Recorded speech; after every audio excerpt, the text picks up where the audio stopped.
모든 성도님들에게 하나님의 풍성한 위로와 은혜가 가득 넘치시기를 주 이름으로 권합니다. 여러 번 말씀드린 이야기지만 안마들이 모여서 어떻게 하면 기독교인들을 넘어뜨릴 수 있느냐는 주제로 회를 했다고 합니다. 잘 아시는 얘기입니다. 한 젊은 안마가 이야기하기를 그들 전부 다 죽이면 된다고, 간단하다, 다 죽여버리라고.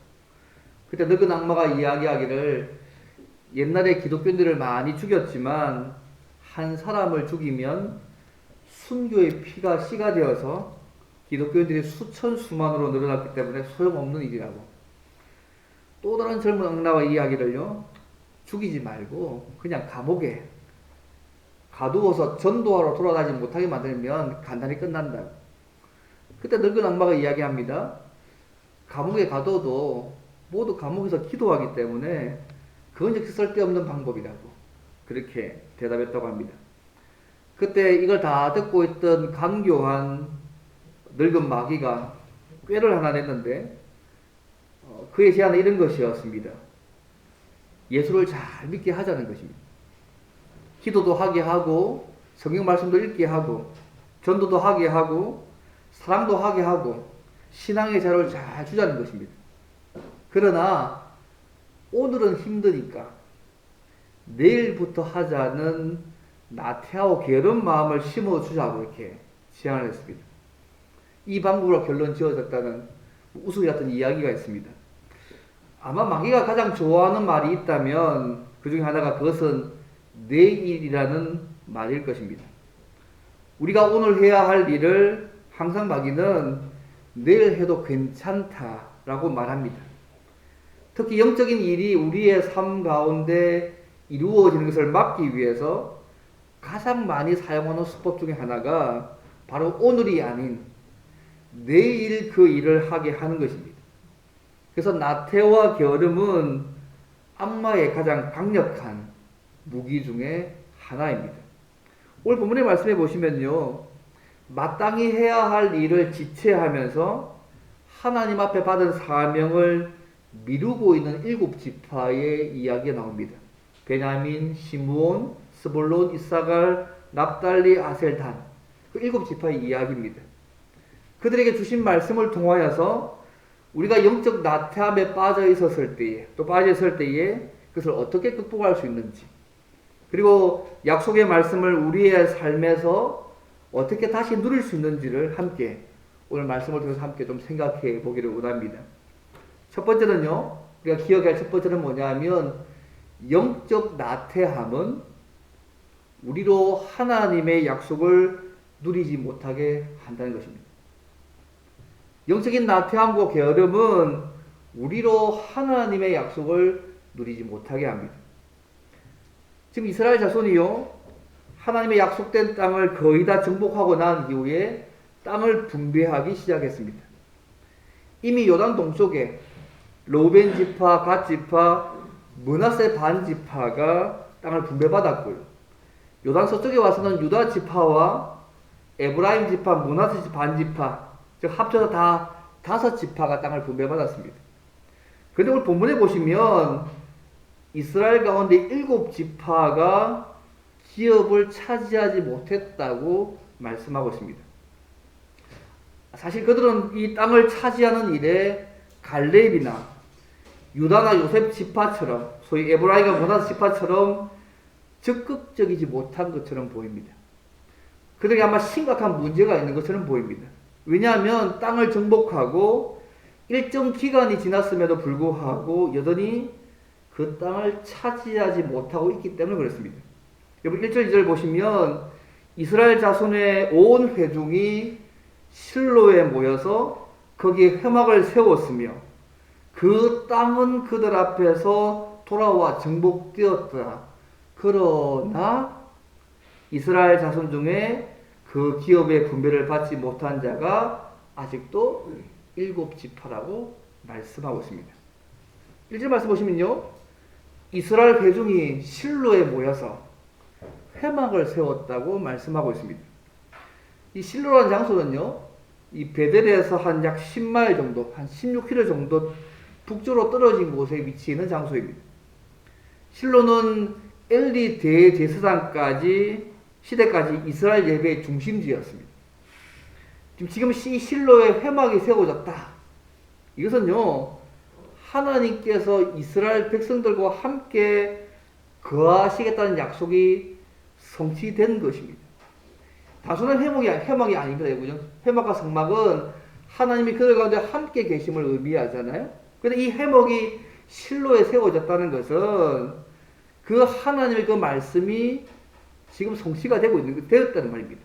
그리고 땅을 정복하고 정치 사회적으로 안정이 되었다는 것을 의미하는 사실 단어이기도 합니다. 그리고 레기 26장에 보면요, 이런 말씀이 있습니다. 내가 내 성막을 너희 중에 세우리니 나는 너희 중에 행하여서 너희의 하나님이 되고 너희는 내 백성이 될 것이라고 레기 26장에 말씀하고 있는데요. 그 말씀을 보게 되면 이스라엘 백성들이 약속의 땅에 들어가서 땅을 차지하고 나면 하나님의 장막을 세울 것이라고 말씀하신 내용입니다. 또 구체적으로 신명기 12장에도 나와 있습니다. 14절에 보면 오직 너희의 한 지파 중에 여호와께서 택하실 그곳에서 번제를 드리고 또 내가 내게 명령하는 모든 것을 거기서 행할지니라고 말씀하셨습니다. 그래서 회막을 세웠다는 것은 단순히 회막을 세웠다는 의미가 아니고요, 그들과 함께 거하시겠다는 하나님의 말씀이 성취된 부분과 동시에 땅을 다 정복하고 정치 사회적으로 안정이 되어서 일정 기간이 지났다는 것을 의미하는 내용입니다. 또 1절에서 이렇게 말씀하잖아요. 그때 상을 말하기를 그 땅은 그들 앞에서 돌아와 정복되었더라. 그것이 지금의 상황입니다. 40년간의 광야 생활을 했습니다. 가나안 정복을 시작한 지 7년 정도가 지났습니다. 무엇보다 중요한 전쟁에서 가나안 조속들을 전부 정복하고 이미 정복하고 중요한 지역들을 거의 점령했습니다. 이런 가나안 땅이 거의 정복되었기 때문에요, 이제 7지파가 기업으로 받은 그 땅도 들어가서 믿음으로 취하기만 하면 그냥 차지할 수 있습니다. 그런데 7지파가요 그렇게 하지 않고 있으니 오늘 본문의 말씀입니다. 아마 긴장이 풀려고 지셨는지 모르겠습니다. 왜 7지파가 땅을 분배받지 못한 이유가 도대체 뭘까? 오늘 본문이 3절에서 말씀하고 있습니다. 지금 3절 말씀 보십시오. 여호수아가 7지파 사람들에게 하는 말씀입니다.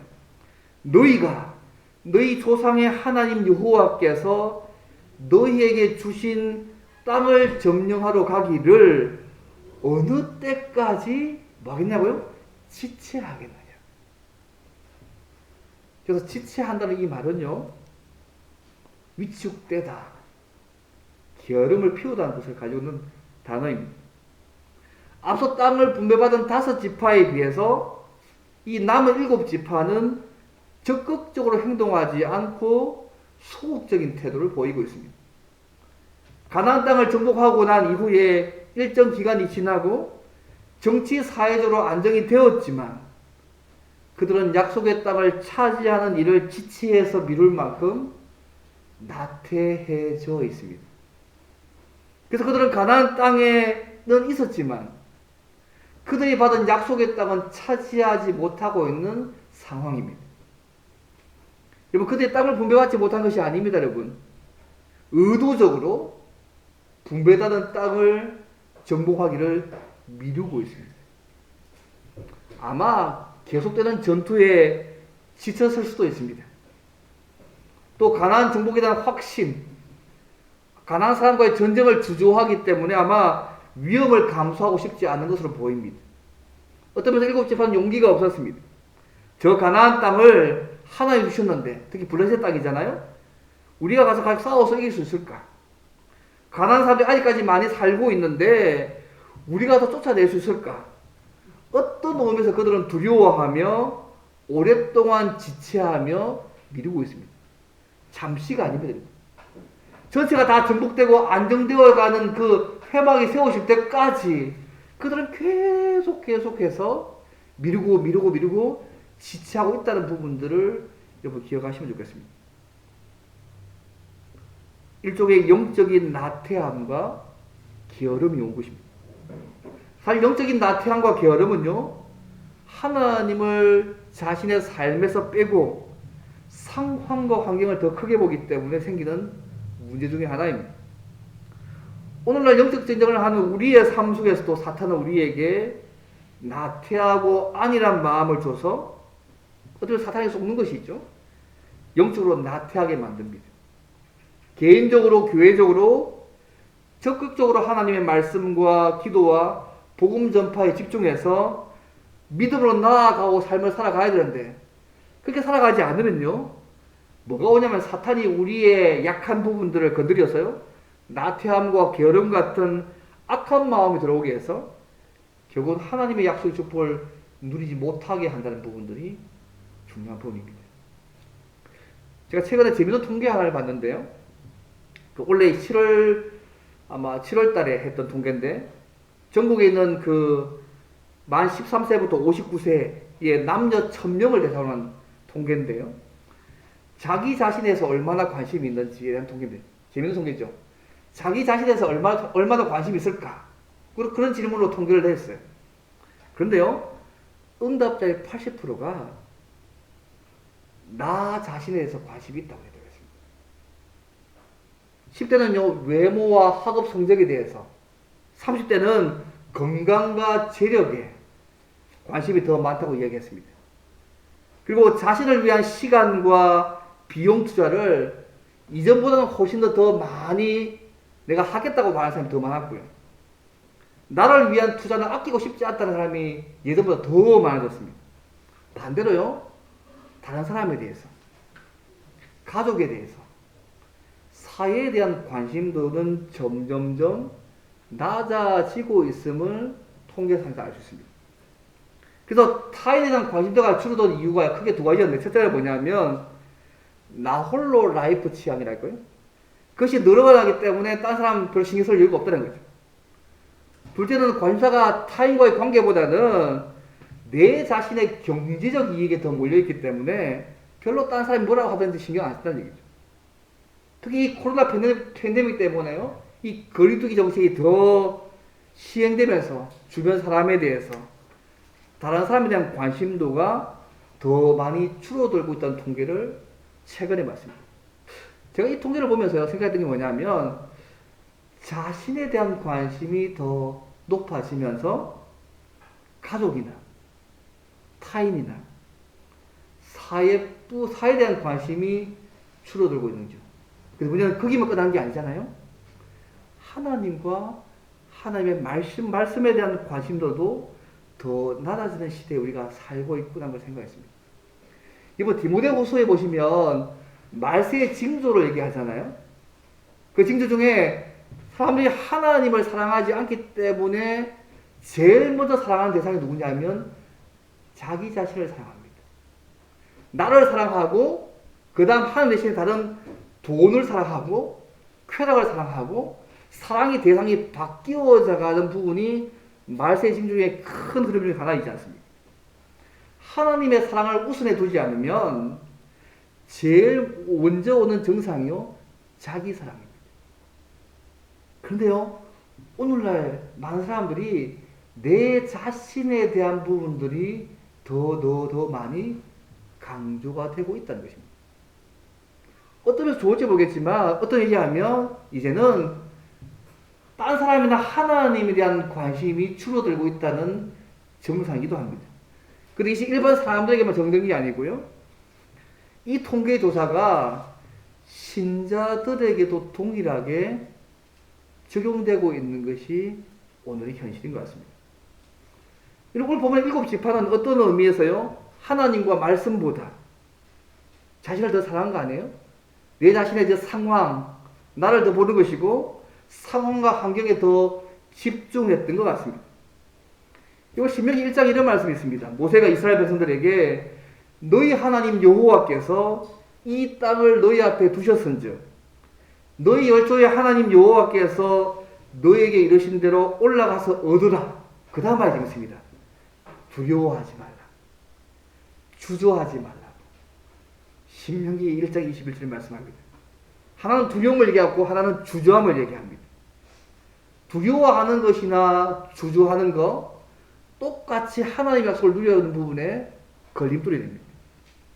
어떤 이유든지 주저하는 사람에게는요, 모든 것이 생각도 마찬가지고 보는 것도 마찬가지고 행동도 마찬가지고 모든 것이요, 모든 걸 불가능하게 만듭니다.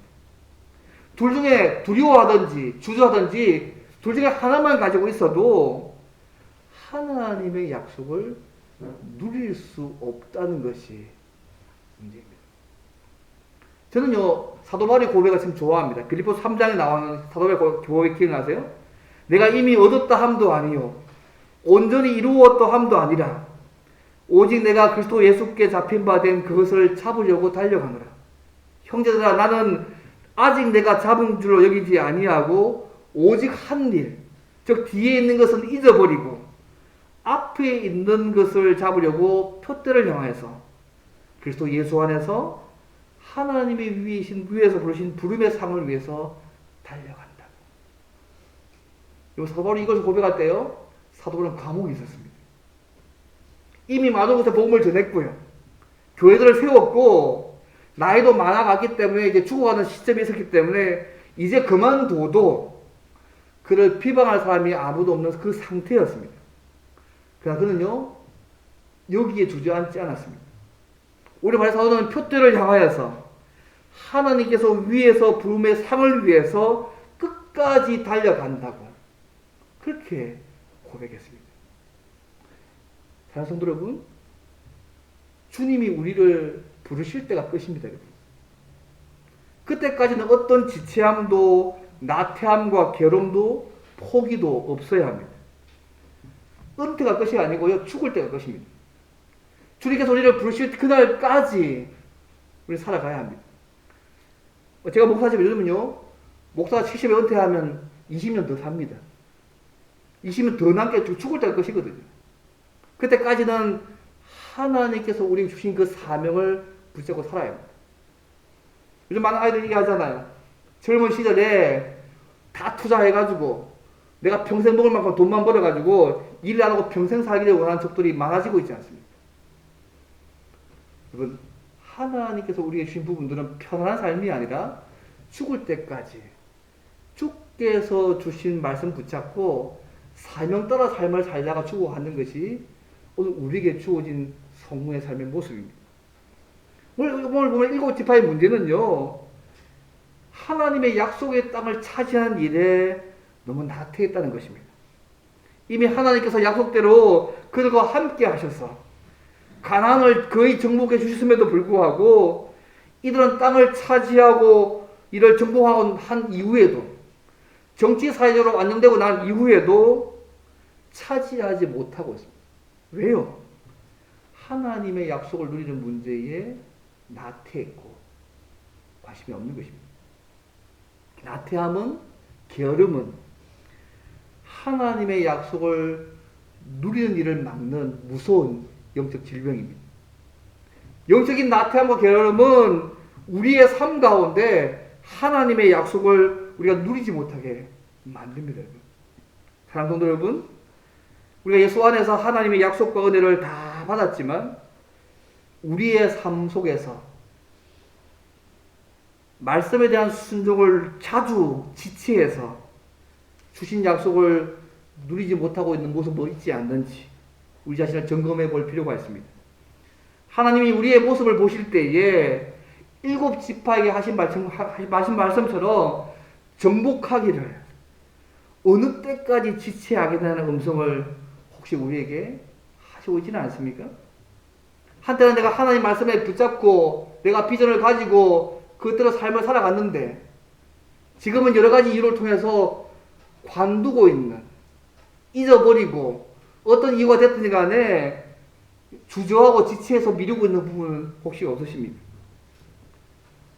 혹시 하나님을 우리 인생의 계획에서 빼놓고 있지는 않는지, 말씀보다 현실에 더 안주하려고 하지 않는지를 돌아보실 필요가 있습니다. 우리가 하나님 없이 세상을 바라보면요, 세상이 더 커 보여서 절망에 빠질 수밖에 없지만 하나님을 두고 세상을 보면 어떤 상황에서도 믿음으로 도전할 수 있습니다. 그래서 우리가 영적으로 나태하고 게을러서 하나님께서 주시는 약속을 누리지 못하는 우리를 범하지 않기를 바랍니다. 어떤 점에서 신자는 하나님의 말씀을 믿고 도전하고 살아가는 인생입니다. 오늘 보면 일곱 지파는 현실에 안주해서 계속 하나님의 말씀을 믿고 순종한 일에 오랫동안 지체하는 영적 나태함을 보였지만, 우리는 하나님의 말씀을 믿고 끊임없이 믿음으로 도전하는 삶들을 살아가는 저와 여러분이 되면 좋겠습니다. 하나님께서는 어제나 오늘이나 변함없으신 분이십니다. 한번 약속하신 것은 반드시 이루어 주신 분이십니다. 그 하나님을 바라보고 믿고 우리 각자에 주실 기업과 분깃을 믿음으로 바라보면서 주님 나라 갈 때까지 남아있는 영적 전쟁에 주저하거나 지체하지 마시고 담대하게 믿음으로 나아가는 저와 여러분이 되면 좋겠습니다. 이 첫 번째입니다. 영적인 나태함과 게으름은 하나님이 주신 약속을 누리지 못하게 만듭니다. 그렇다면 우리가 영적으로 나태할 때에 두 번째인데요, 어떻게 하면 그것을 극복할 수 있을까? 그것이 두 번째입니다. 두 번째는 그것입니다. 작은 순종의 걸음이라도 시작해서 하나님과 약속의 말씀을 다시 붙잡고 믿어야 합니다. 작은 순종의 걸음이라도 다시 시작해서 하나님과 약속의 말씀을 다시 붙잡고 믿어야 하는 것이 두 번째 방법입니다. 여호수아가 그들에게요, 그 땅을 신속하게 차지하도록 방안을 제시하는 것이, 그것이 본문의 4절과 6절 말씀입니다. 여러분 4절 말씀 보십시오. 너는 각 지파에 3사람씩 선정하라. 내가 그들을 보내리니 그들은 일어나서 그 땅에 두루 다니며 그들의 기업에 따라서 그 땅을 그려가지고 내게로 돌아올 것이다. 넘어서 6절 말씀 보십시오. 그 땅을 7부분으로 그려서 이곳 내게로 가져오라. 그러면 내가 여기서 너희를 위하여, 재미있는 표현이지만 우리 하나님 여호와 앞에서 제비를 뽑으리라고 말씀합니다. 여호수아의 해결 방법이 뭡니까? 매 지파, 이제 7지파니까 3사람씩 선정합니다. 그러면 3명씩 하면 7지파 21명이잖아요. 3사람씩 선정해가지고 그들이 차지할 땅에 들어가서 지도로 그려오라는 것입니다. 여러분 이것도 쉬운 일일까요? 어려운 일일까요? 아마 그들에게 이것도 어려운 일이었을 겁니다. 이것 또한도 믿음을 요구하는 일이었을 겁니다. 왜 이렇게 말씀하셨을까? 쉽게 하면 적진 들어가서 위험 있는 곳에 들어가서 보고 군사 지도 지는 거잖아요. 이제 군사 지도를 그리는 가운데 하나님의 말씀에 대한 기억과 약속에 대한 믿음을 갖고 사명자로 살도록 하기 위해서 지금 이거 하고 있는 것입니다. 너희가 정말 하나님의 명령대로 정복 전쟁을 수행하기 원한다면 지도를 그리는 작은 순종의 걸음부터 시작하라고 지금 말씀하고 있습니다. 어차피 이것 또한요, 그렇게 쉬운 일이 아닐지 모르겠습니다. 그것도 싸우는 것 좀 안 낫습니까? 싸우기 전에 그곳에 가서 쭉 둘러보고 위험하긴 하지만 지도를 그려오게 하는 것입니다. 그 다음에 근데요, 그리고 하나님 앞에서 다시 제비 뽑아서 그들을 하나님 앞에 서게 만들고 있는 것입니다. 지금 그들이 잊어버리고 있는 것은 하나님과 하나님의 말씀이잖아요. 그보다 상황과 환경이 더 크게 보이니까 계속 지체하고 미루고 있는데 그들로 하여금 약속받은 그 땅을 보고 지도를 그려오게 합니다. 그리고 지도 그려오면 다시 하나님 앞에서 다시 제비 뽑게 만듭니다. 그들로 하여금 하나님과 그분의 말씀 앞에 다시 서게 해서 그들을 회복하고 있는 모습을 볼 수 있습니다. 믿음의 행동을 취해야지만 여러분 하나님이 일하십니다.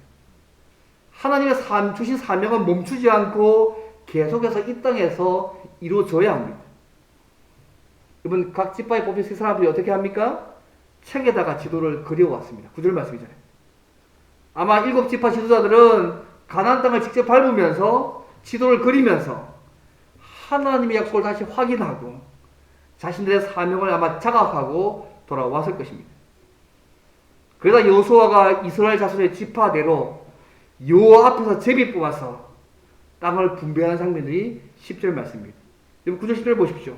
그 사람들이 가서 그 땅으로 두루 다니며 성읍들을 따라서 7부로 세게 그려서 실로 진영에 돌아와 여호수아에게 나아오니 여호수아가 그들을 위하여 실로에 누구 앞에서요? 여호와 앞에서 제비를 뽑고 그가 거기서 이스라엘 자손의 분파대로 그 땅을 분배하였더라고 얘기합니다. 지체하고 미루고 영적인 나태함과 괴로움이 가진 그들을 회복시키는 방법이 뭐냐 하면 결국 하나님의 말씀을 기억나게 만들고 다시 하나님 앞에 서게 하는 것입니다.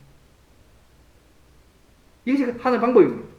그래서 작은 순종의 걸음으로 시작하게 만들어서 하나님과 약속의 말씀을 다시 붙잡고 믿게 만들고 있습니다. 이 두 번째 방법입니다. 여러분 이 제비 뽑는 게 처음 뽑는 거 아니잖아요. 여기 14장에 보시면 여호수아 14장 2절에 보시면요. 여호와께서 모세에게 명령하신 대로 그들의 기업을 제비 뽑아서 9지파와 반지파에 주었다는 말씀이 있습니다. 이미 지금 새롭게 뽑고 있는 게 아니라 여러분 새로운 땅을 뽑고 있는 게 아닙니다. 여러분 이미 제비 뽑기로 다 기업을 주셨는데 다른 장소를 뽑는 것이 아니라 이미 제비 뽑았지만 아직도 그 땅을 차지하지 않고 있기 때문에 다시 하나님의 약속을 다시 상기시키고 하나님 앞에서 그 약속을 믿음으로 취하게 하고 있음을 여러분 기억하면 좋겠습니다. 결국 7지파로 하여금 다시 하나님의 약속 말씀 앞에 서게 하고 있습니다. 제가 좋아하는 선교단체 OM이라는 선교단체가 있습니다. OM 국제선교회가 있는데 둘로스와 로고스라는 선교배를 움직이면서 세계 86개국에서 3,600명의 사역자들을 활동하고 있는 국제적인 선교단체입니다. 사실 저도 목사가 되기 전에 이 둘로스 로고스 배 한번 다 타보고 이렇게 전 세계 돌다가 나중에 끝에 받으려 했는데 못 받았는데요. 지금도 한 번씩 마음이 있습니다. 배 타고 돌아갈 마음이 있는데 이 설립자가 조지 바우라는 사람인데요. 이 조지 바우라는 사람이 어렸을 때에 온 세상이 물로 덮이는 걸 봤어요. 알고 바다를 왕래하면서 선교하는 것에 대한 꿈을 키웠습니다. 그는 바다 보면서 야 요트 타고 싶다 하지 않았습니다. 바다 보고 딴 생각하지 않고 복음을 전하는데 바다를 이용하면 효과적으로 사역할 수 있을 거라 생각했습니다. 그래서 둘로스와 로고스 배를 통해서 온 세계에 복음을 전하는 OM 국제선교를 그가 설립하게 되었습니다. 그는요 어렸을 때부터 바다를 보면서 그 꿈을 가졌습니다. 그 꿈이 꺼지고 비전이 이루어져서 마침내 세계 선교 사역을 감당하게 되었습니다. 그 사람은 늘 세계 지도가 그려진 옷을 항상 입고 다닙니다. 지금은 OM이 보고 나면 세계 지도 그린 넥타이를 하나 줍니다. 저도 못 받았는데 그 사람이 늘 세계 지도 그린 옷을 항상 입고 다니고요. 날마다 세계 지도 바라봅니다. 그리고 커다란 지구본 풍선을 들고 늘 설교합니다. 그는 세계 지도를 보고 바다를 보며 꿈을 키웠습니다. 하나님께서 주신 믿음의 꿈을 키웠습니다. 바다를 통해서 온 세계에 복음을 전하는 꿈이 있었습니다. 그는 그 꿈을 향해서 나아갔고요. 꿈에 잡힌 한 사람에 의해서 그래서 이 OM을 통해서 수많은 젊은이들이 선교에 동참했고 지금도 진행 중에 있습니다. 우리가 알고 있는 김동훈 선교사도 OM 선교사 중에 한 명입니다. 여러분 우리가 사는 이 땅이 전부가 아님을 잊지 않으시면 좋겠습니다. 우리의 삶의 영역 속에 하나님께서 하실 일이 얼마나 많은지 여러분 모릅니다. 요 안에만 갇혀있지 않기를 바랍니다. 저는 우리 교회 청년들이요 또 우리 모든 교인들이 영도 좀 많이 다니시면 좋겠습니다. 성경도 많이 돌아보고 세계를 품은 그리스도인으로 전 세계를 나의 교구로 삼으며 살아가시면 좋겠습니다. 우리가 이 안락동에 교회가 있긴 하지만 요 안에서 논다고 생각하지 마십시오. 왜 하나님께서 나를 이 지구상에 태어나게 하셨는지 세계 지도를 놓고 전 세계를 나의 교회로 보시면서 이번에 사람들을 다시 한번 점검하시면 좋겠습니다. 사랑하는 성도 여러분, 하나님과 하나님 말씀을 믿지 못하고 눈에 보이는 상황 때문에 영적으로 나태해서 말씀에 순종하는 것을 지체하지 않기를 바랍니다. 이런 태도는 우리로 하여금 하나님의 약속의 말씀을 누리지 못하게 할 뿐 아니라 못하게 만들 뿐입니다. 오히려 작은 순종의 걸음으로 다시 시작하시면 좋겠습니다. 그리고 하나님과 약속의 말씀을 다시 기억하고 붙들며 소망 가지며 믿음으로 살아가시기를 바랍니다. 실제로 우리의 삶 가운데 속에서 하나님과 하나님의 약속의 말씀을 믿고 우리가 가서 그려야 될 믿음의 지도가 여러분 어디입니까? 우리의 삶 가운데 하나님의 은혜를 누리기 위해서 다시 기억하며 붙들고 믿어야 될 약속의 말씀이 무엇인지 한번 돌아보시고 그 말씀 붙들고 하나님 붙들며 믿음으로 살아가는 저와 여러분이 되기를 바랍니다. 그다음 마지막 세 번째로 그러면 작은 순종의 걸음으로 다시 시작해서 하나님과 약속의 말씀을 다시 붙잡고 있다면 그 다음 우리 해야 될 뭘까? 오늘 보면 나와 있지 않지만요. 세 번째 뭐냐면 영적으로 나태했더라도 다시 하나님과 말씀을 믿고 순종해야 합니다. 그러면 하나님의 약속을 다시 누릴 수 있습니다. 이번 일곱 지파의 문제가 약속의 땅을 찾는 일에 나태했다는 거잖아요. 나태하면 하나님의 약속을 누리는 일을 방해하는 무서운 질병입니다. 영적 질병이잖아요. 근데 그들이요, 여호수아의 권고를 받아들이고 난 이후에 여호와 앞에서 제비 뽑아서 다시 그 땅을 받고 난 이후에 그들은요, 기업으로 받은 땅을 차지했습니다.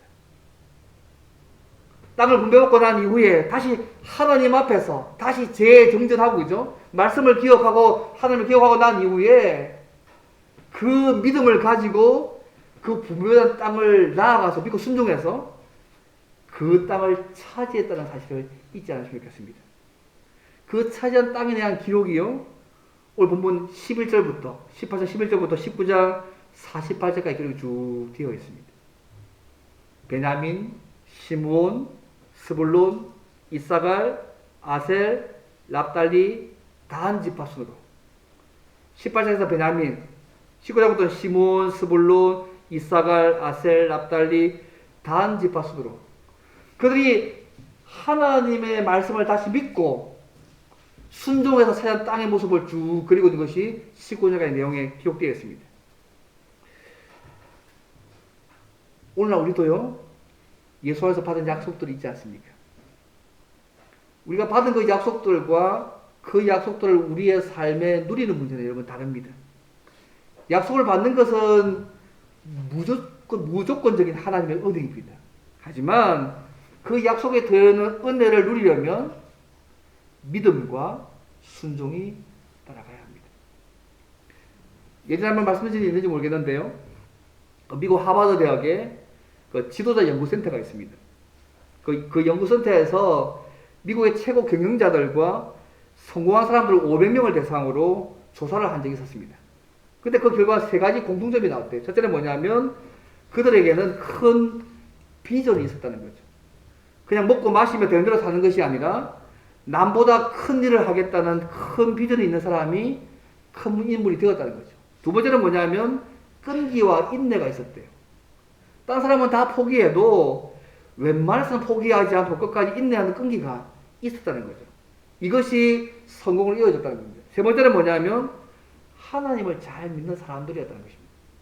하나님을 잘 믿는 사람, 기도하는 사람, 독실한 기독교 신자, 올바른 신앙을 가진 사람들이 끝까지 성공했다는 공통점을 발견된 기록을 본 적이 있습니다.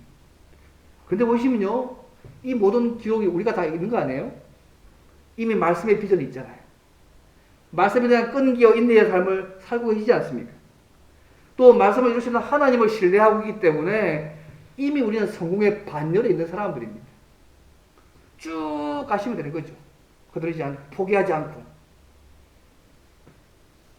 물론 이 일곱 지파 이후의 삶을 보면 사사기 오시면 물론 그들이 온전히 다 순종하지 못해서 차지하지 못한 부분이 있긴 하지만 어쨌든 그들이 믿음과 순종을 해서 하나님께서 분배하신 땅을 거의 다 차지했습니다.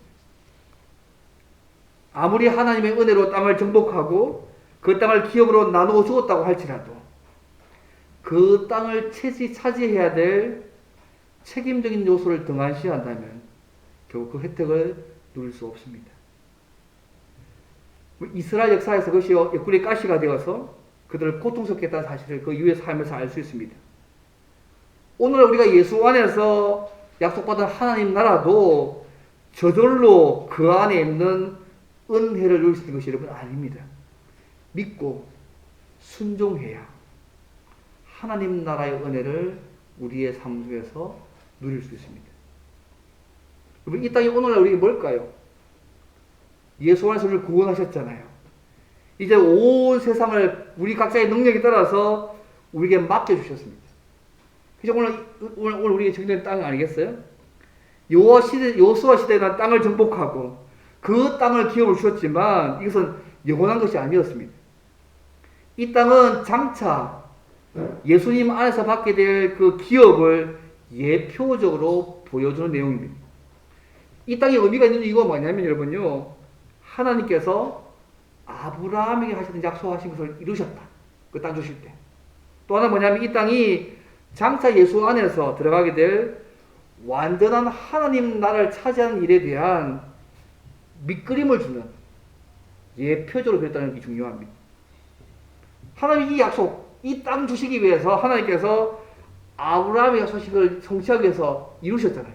그렇게 하셨던 것처럼 이제 예수님 안에서 우리에게 약속하신 완전한 나라도 반드시 우리의 삶 가운데 이루게 하실 것입니다.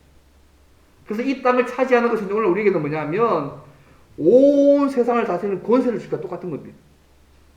이 땅을 차지하는 것은 우리가 적극적으로 복음을 전파해서 하나님 나라를 확장하고 하나님 나라의 새로운 문화들을 이 땅에 건설하는 것과 똑같습니다. 그런 땅을 받았지만 우리는 온 세상을 기업을 받았습니다. 미국 시카고 예술대학에 이런 그림이 있답니다. 특이한 그림이 한 점 더 지되어 있는데요. 말 좀 빨라지고 느낌이 있긴 한데, 사람이 죽었을 때 몸을 뚝 누이는 관 뚜껑이 형태의 그림이 하나 있대요. 시카고에 있는 예술대학에. 앞에는 손잡이 같은 것이 쫙 그려져 있고요. 그 다음에 문 모양의 그림이 있고, 한쪽에는 시들어버린 장례식 화환이 그려져 있고, 많은 상처와 칼 자국이 이 그림에 쭉 그려져 있습니다. 그리고 그 그림 밑에 제목이 있는데 그 제목이 뭐냐면 했어야 하는 일을 하지 못했네. 관 뚜껑 형태의 그림인데요. 그 결론이 뭐냐면 했어야 했는데 하지 못했네가 그림의 제목입니다. 아마 후회를 담은 그림이겠죠. 하나님 앞에서 우리가 하지 못한 것, 이루지 못한 것, 될 수 없었던 것 등 이 모든 것들은 어떤 의미에서 우리들의 나태함과 게으름 때문에 이미 벌어진 일들입니다. 그때 내가 그것을 했어야 되는데 후회도 때는 넣습니다. 후회보다 지체하거나 미루지 말고 여러분 생각났을 때 지금 바로 믿음의 발걸음을 다시 시작하시면 좋겠습니다. 말씀을 뵙겠습니다. 사랑하는 성도 여러분, 영적 나태함과 게으름이 하나님이 우리에게 주신 약속을 우리의 삶 속에서 누리지 못하게 한다는 것을 잊지 않기를 바랍니다. 영적 나태함과 게으름에 빠져 있다고 할지라도 작은 순종의 걸음이라도 시작해서 하나님과 약속의 말씀을 다시 붙잡고 믿기를 바랍니다.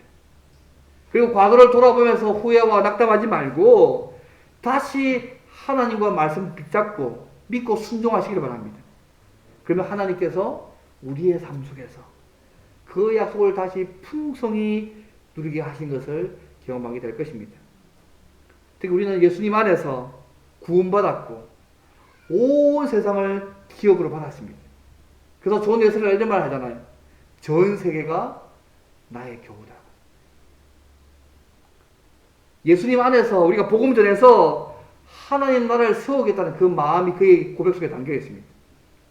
우리는 주님이 재림하시는 그날까지 하나님 나라의 백성으로서 복을 누리며 사는 특권을 누리게 하셨습니다. 동시에 그 나라를 확장해야 될 책임도 우리에게 주셨다는 사실을 여러분 기억하시기를 바랍니다.